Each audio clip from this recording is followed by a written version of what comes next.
I get everybody. Now, I know you won't mind if I have a bit of a rant, so you're going to have to forgive me on this one, but there's been something that's been absolutely bugging me during the course of the last few days.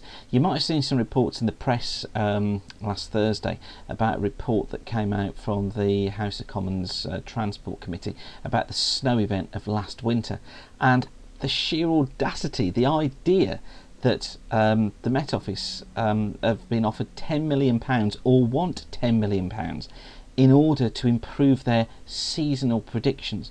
Now, the absolute joke of this is that guys like me and other private companies around the country and also around the world also produce seasonal forecasts.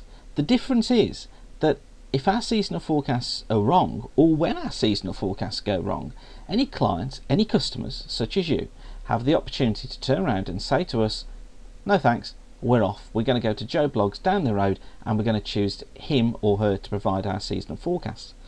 What annoys me with this is that because the seasonal forecast that the Met Office did was wrong, now that may not be their error, it might just be that they were pointing to something different than we were. We were pointing at a cold winter all the way through. But because their seasonal forecast was wrong, the answer is to throw £10 million at them and say, improve your seasonal forecasts. Let me just show you, this is the report, this is the actual report from the House of Commons Transport Select Committee, and notice here that it actually says £10 million would be a small price to pay for improving the Met Office's long range forecasting capability. Okay guys, well I'll tell you what, I reckon I can probably improve my long range forecasting capability for, let's call it £2 million. And if you hand that over to me, I'm sure that I can do a better job of my seasonal forecasts. It really is an absolute joke. These people are having money thrown at them when providers like me and other private providers are able to do this, and we stand or fall by what our clients, our customers, choose to pay.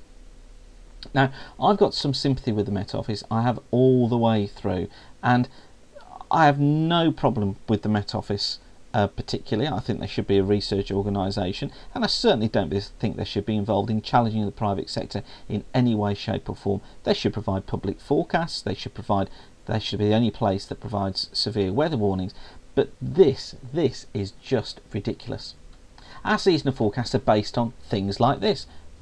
Proper science, you know, it's still proper science, but things like this is from the Japanese Meteorological Agency with a prediction for sea surface anomalies for temperatures for June, July and August this year. So we look at things like this. We look at things such as produced by the National Weather Service in the States, this sort of stuff.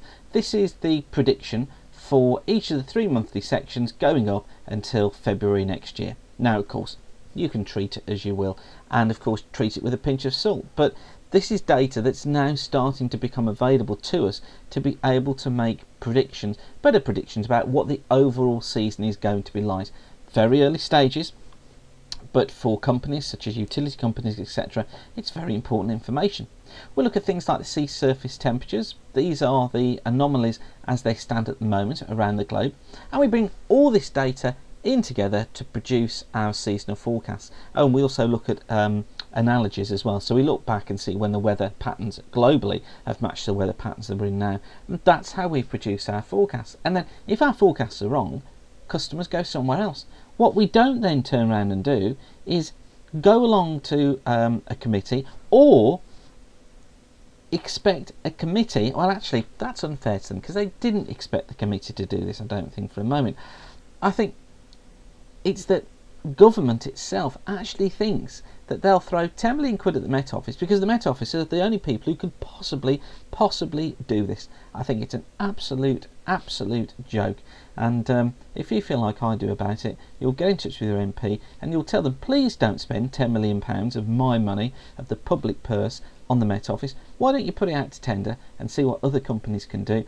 Or failing that, why don't you go to a selection of companies through the course of the year, take climate forecasts from them. If they all match, you know that you can have fairly high confidence. If they're all different, then you know that they're all saying something different. But don't just throw £10 million of it. It's an absolute waste of money. Okay, off my soapbox, rant over. Thanks for listening. See you soon.